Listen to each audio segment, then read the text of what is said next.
Hi, Guitar Man Chilling here, and we're going to be doing lesson number 7 today.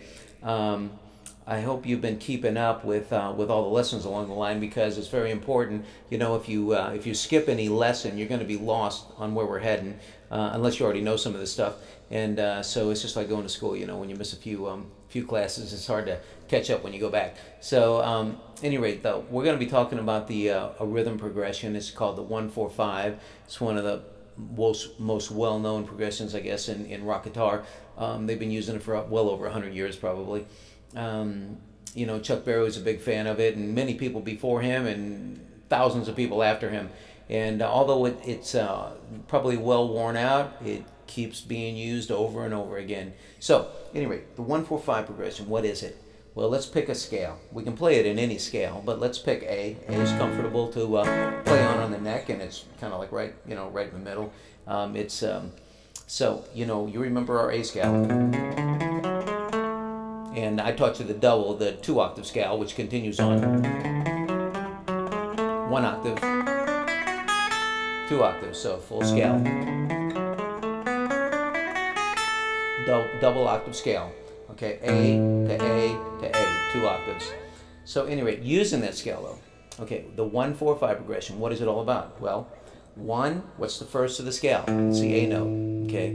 That's where the 1 comes from. And so we're going to play this 1-4-5 progression in A. We already know that. So we're going to start with the first form bar chord on the 5th fret, barred on the 5th fret, and it's the A chord. Okay, so that's going to be the first of the scale.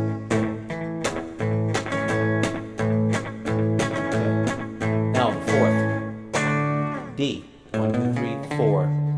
So on the 4th of the scale, 1, 2, 3, 4 is a D note. So we're going to play the D chord next.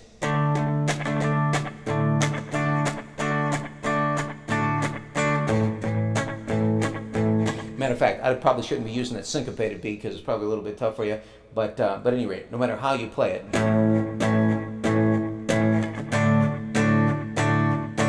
4th of the scale, back to the 1st. A chord.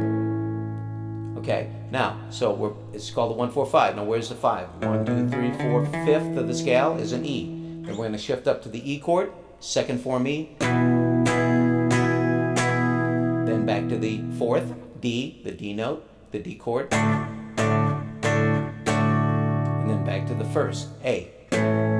So what does the 1-4-5 have in the key of A? It's got A, the A chord. It's got the D chord, which is the 4th of the scale. It's got the E chord, which is the 5th of the scale. So we're using the 1st form, we're using the 2nd form bar chord on the D, 2nd form bar chord on the E, okay, on the E chord. And that's the way, most people play it. You can start shifting around a lot of different ways after you get to know a bunch of your chords, all the different positions of your chords. And you can also add your 7ths in and your 9ths, which we're going to get to. So anyway, so to play it simply, D, A, D, E, D, A. Okay, so that's the 1-4-5 progression. Now you can play it many different ways, and believe me, people do. There's hundreds of ways to play the 1-4-5 progression. Yeah, you're adding a few more chords here and there, but it's still the basis of that A, D, and E notes. Okay, thousands of songs written with it, thousands of songs made famous. So let me see, where are we taking this? Let's bring it into the rock and roll path, though. Instead of playing it so simply, you can practice it this way at first, with just your 1st form A chord, then your D chord, 2nd form bar chord, then your E chord, 2nd form bar, okay, where you're barring the 7th fret with your 1st finger, okay, back to D, and then back to A, okay? So practice this however you can. If you can mix it up with the rhythm, because you've been playing a little while and you feel comfortable.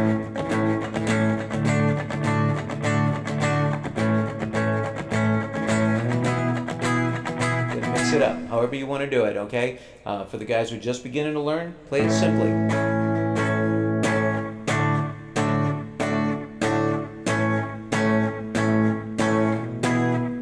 Okay, now let's get on with it though.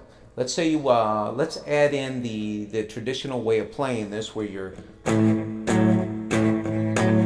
adding those variations. Okay, what are they doing? They're doing this. You're playing your A chord, your A bar chord, first form. You're going to lift up your fourth finger and you're going to apply it down on the 5th string, 9th fret. Now you're only playing what's called an interval, which we're going to get into in more depth later. But an interval is 2 notes. A chord is 3 or more notes, okay?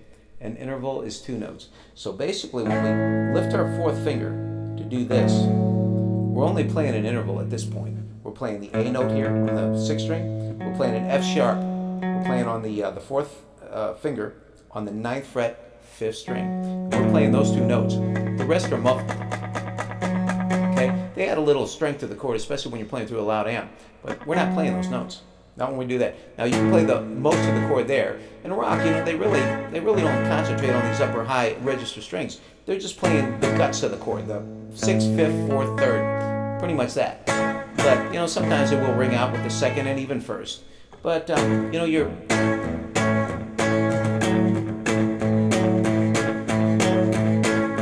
so what are you doing? You're lifting the 4th finger up. You're playing the interval and muffling those.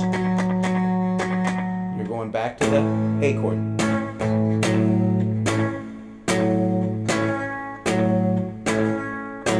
Regardless of what rhythm you play. You can do whatever you want to, but you're just doing this. Okay, now let's go to the 4th of the scale, the D chord. So now we're playing our 2nd form D chord, bar chord. We're going to add our 4th finger on the 9th fret, 4th string. Okay, so now, really what you should be doing is play the 5th string. The 5th string you want dominant on that 2nd form bar, because that's the root note, that's the D note of the D chord. You can add in the 6th, but it makes it sound a little funky. You can use it, but try and concentrate on playing from the 5th string down on this D chord, and then adding in that 4th string. So now you're playing the interval of the 5th string and the 4th string. When you go up there to hit that, you're going only 2 notes really. Rest are muffled.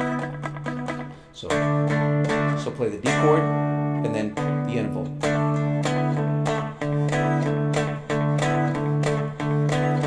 Just work on it.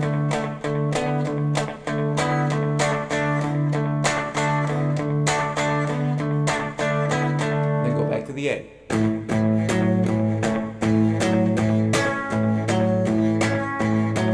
Okay, now what are we going to do? We're going to add that. We got to add our 5th in there. 1, 4, 5 progression. 1, 2, 3, 4, 5. The E chord. So now we're going to go. Same deal. You're playing the 2nd form, except now we're on an E chord.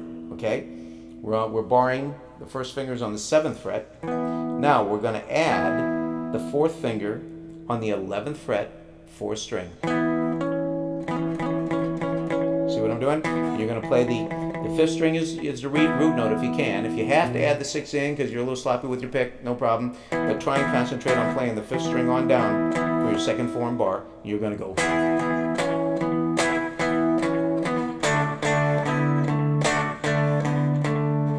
Just work on that.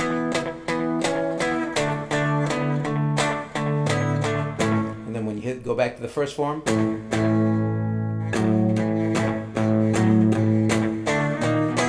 I just did there, and that's how you can rearrange this a little bit. After you get moving with it, you know, try and add some, you know, a little different feel to it. You know, you can start this instead of just playing it so straight where you're going. Now remember, that's 1, 2, 2, 1, 2, 1, 2. You can make them double length.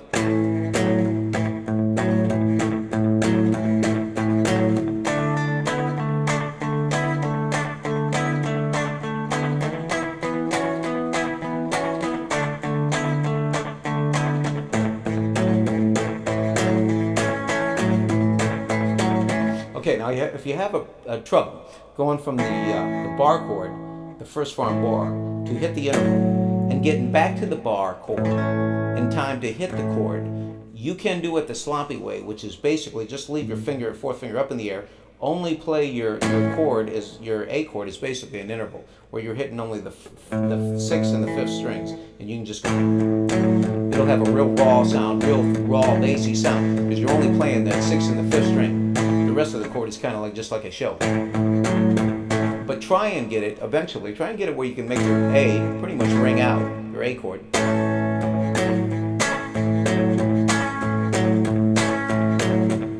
Then when you go to the D, same thing. Try and make your D chord ring out.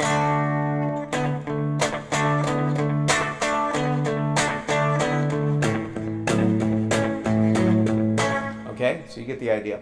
And then after you've worked on it a while, and you're getting pretty good with holding a rhythm, and try and add some embellishments, like go from G, G sharp, A, like when you started out, go.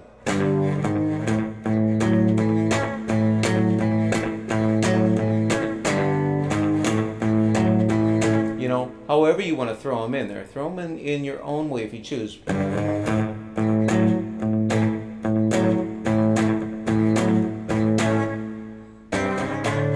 So C, C sharp, D. So when you go to the D chord, instead of going from the A directly to D, go.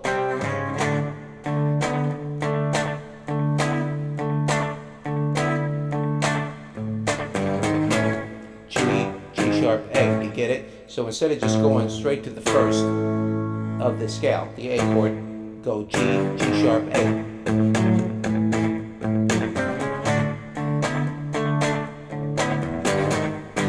Set timing.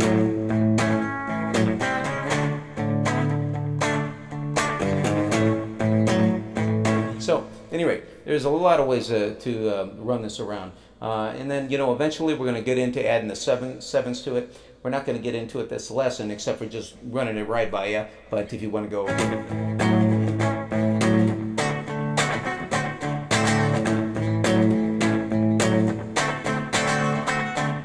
You know, there's so many different ways to do this, but that's just an idea. That's instead of going to a D chord, a second form, we're going to a second form bar, but we're using the 7th form, and then back to the A, and that A chord, adding that A 7th. Remember, you can play the A 7th just like this, like I showed you in the previous lesson. But you can also add that high 7th in there on the 2nd string, okay?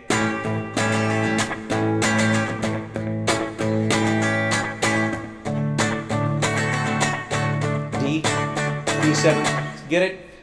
There's all different types of ways to play that. That's what's so cool about a progression. And another thing is, you know, if you start jamming with guys in a band, it's easy to throw it out there because most everybody has learned it, and you say, "Hey, let's just warm up together by playing a 1-4-5 in the key of A or in the key of D or C," because it's so easy to shift around. You want to move it from A up to C position because that's where your singer, maybe that's where your singer can jam best with his voice, or maybe there's a certain progression, 1-4-5 progression where he knows the chords up, but he knows it in the key of C. Just run right up to the key of C. Now what are your chords going to be? Well, let's play our C scale.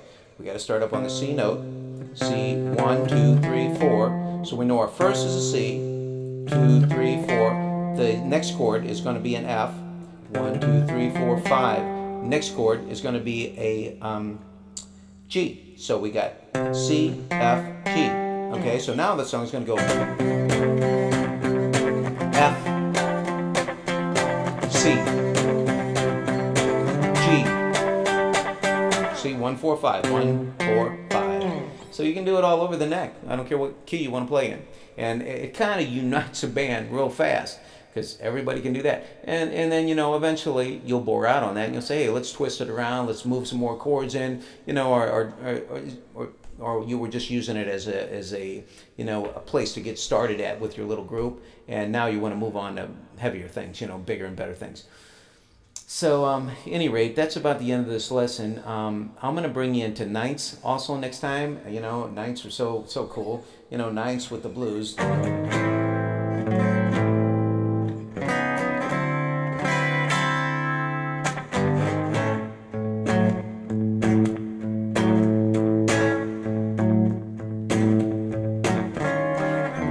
ninth chord.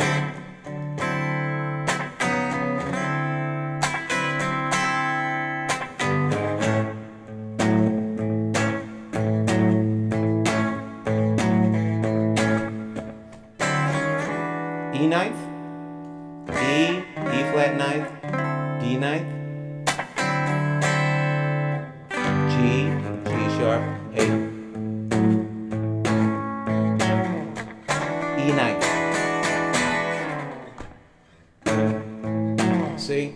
Very cool, very cool. So many chords to learn and so much stuff to learn, but we got to do it piece by piece, little by little. So good luck with this lesson, and I'll see you on the next one.